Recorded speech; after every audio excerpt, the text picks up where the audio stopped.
Welcome to SV. இந்த வீடியோவில் நம்ம என்ன பார்க்க போகிறோன்னா, ஸ்டாக் ஸ்ப்ளிட்னா என்ன, அப்புறமேட்டு போனஸ் ஷேர்னா என்னன்றதை பற்றி தான் இந்த வீடியோவில் நம்ம டீட்டெயில்டாக பார்க்க போகிறோம். Let's get started.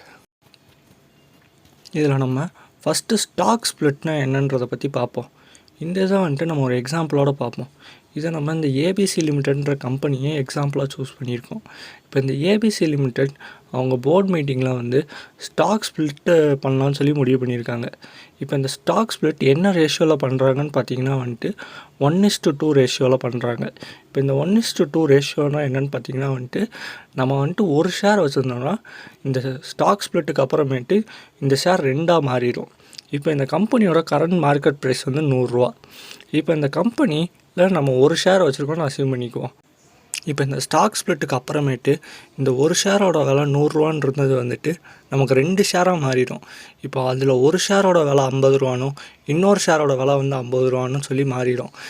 இது நமக்கு வேல்யூ மாறாது, அதே 100 தான் இருக்கும். ஆனால் நமக்கு இப்போ ஒரு எக்ஸ்ட்ரா ஷேர் கிடச்சிருக்கும்.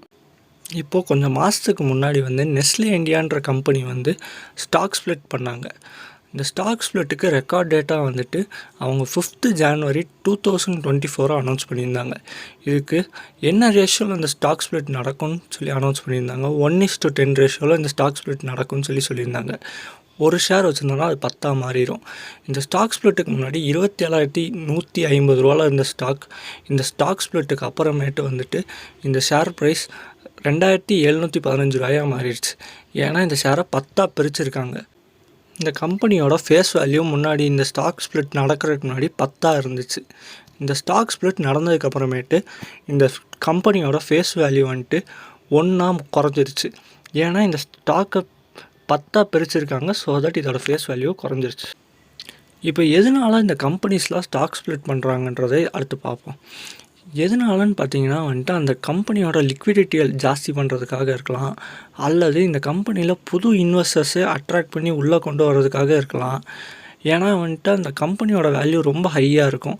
ஸோ தட் ரீட்டைல் இன்வெஸ்டர்ஸ்னால் வாங்க முடியாது. அதனால் ஸ்டாக் ஸ்ப்ளிட் பண்ணுறது மூலிமா அதோடய ப்ரைஸை கம்மி பண்ணி ரீட்டைல் இன்வெஸ்டர்ஸை உள்ளே கொண்டு வரலாம். இந்த மாதிரி விஷயங்களுக்காக தான் ஒரு கம்பெனி ஸ்டாக் ஸ்ப்ளிட் பண்ணுவாங்க. இப்போ அடுத்ததான் இந்த ஸ்டாக் ஸ்ப்ளிட் பண்ணுறது மூலிமா என்னென்ன மாதிரி இம்பேக்ட்லாம் அந்த கம்பெனியில் வருன்றதை தான் நம்ம அடுத்து பார்க்க போகிறோம். இதில் மார்க்கெட் கேபிட்டலைசேஷன் மாறுமான்னு கேட்டிங்கன்னா அது அதே மாதிரி தான் இருக்கும். இந்த ஸ்டாக்கோட டிமாண்ட் இன்க்ரீஸ் ஆகுமானா கண்டிப்பாக இன்க்ரீஸ் ஆகும். ஏன்னா ஸ்டாக்கோட ப்ரைஸ் குறைஞ்சிருக்கு. ஷேர் ப்ரைஸ் ஃபஸ்ட்டு டிக்ரீஸ் ஆகும். இந்த ஸ்டாக் ஸ்ப்ளிட் நடந்ததுக்கப்புறமேட்டு டிமாண்ட்னால ஜாஸ்தியாகும். Number of outstanding shares increase ஆகும். ஏர்னிங்ஸ் பர் ஷேர் டிக்ரீஸ் ஆகும். ஏன்னா ஷேர் ஹோல்டர்ஸ் ஜாஸ்தி ஆகிட்டாங்க. இப்போ டிவிடெண்ட்டுமே டிக்ரீஸ் ஆகும். ஏன்னா ஸ்டாக் ஸ்ப்ளிட் நடந்திருக்கு. இந்த மாதிரி விஷயங்கள் தான் இந்த ஸ்டாக் ஸ்ப்ளிட்னால இம்பேக்ட் ஆகும்.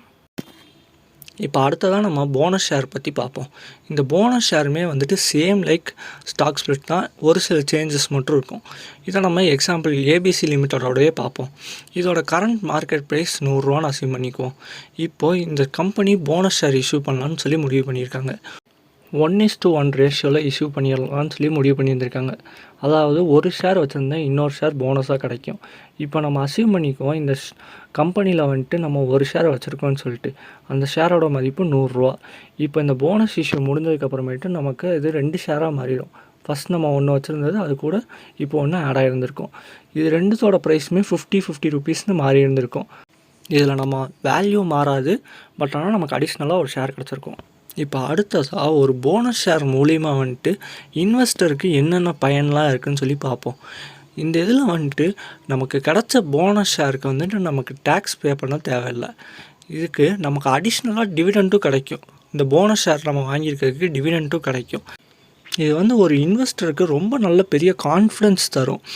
அந்த கம்பெனியோட ஆப்ரேஷன்ஸ் மேலே, அந்த கம்பெனியோட போர்டு மேலே ஒரு இன்வெஸ்டருக்கு ஒரு நல்ல கான்ஃபிடென்ஸ் தரும்.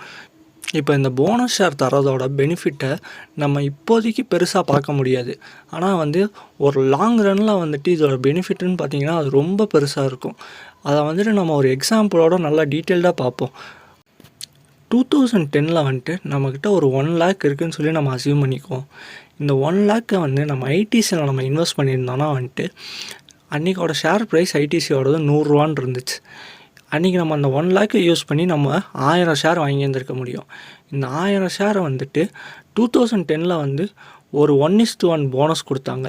இந்த 1:1 போனஸ்னால் வந்துட்டு ஒரு ஷேர் வச்சுருந்தோம்னா இன்னொரு ஷேர் போனஸாக கிடைக்கும். இப்போது நம்ம இந்த போனஸ் மூலிமா 2000 ஷேர்ஸாக மாறிடுச்சு. 2016 1:2 போனஸ் கொடுத்துருந்தாங்க.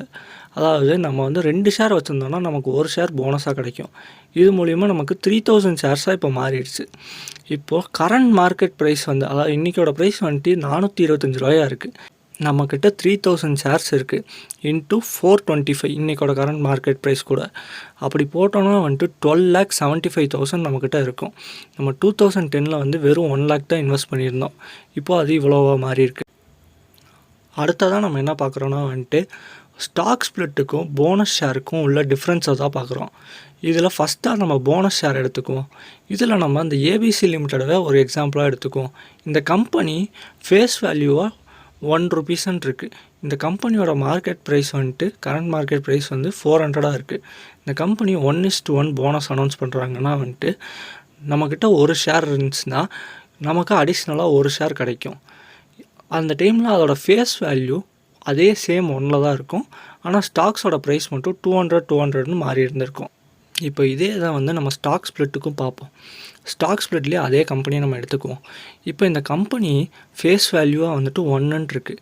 இப்போ இந்த கம்பெனி வந்துட்டு 1:2 ரேஷியோவில் வந்து ஸ்டாக் ஸ்ப்ளிட் பண்ணலான்னு சொல்லி முடிவு பண்ணி இருந்திருக்காங்க. அதாவது ஒரு ஷேர் நம்ம வச்சுருக்கோன்னா அந்த ஒரு ஷேர்ன்றது 2 ஷேராக மாறிடும் இந்த ஸ்டாக் ஸ்ப்ளிட்டுக்கு அப்புறமேட்டு. இதோட ஃபேஸ் வேல்யூன்னு பார்த்தீங்கன்னா வந்துட்டு பாதியாக குறைஞ்சிரும். அதேமாதிரி ஸ்டாக் ப்ரைஸும் பாதியாக குறைஞ்சிரும். இதுதான் இதில் உள்ள டிஃப்ரென்ஸ்.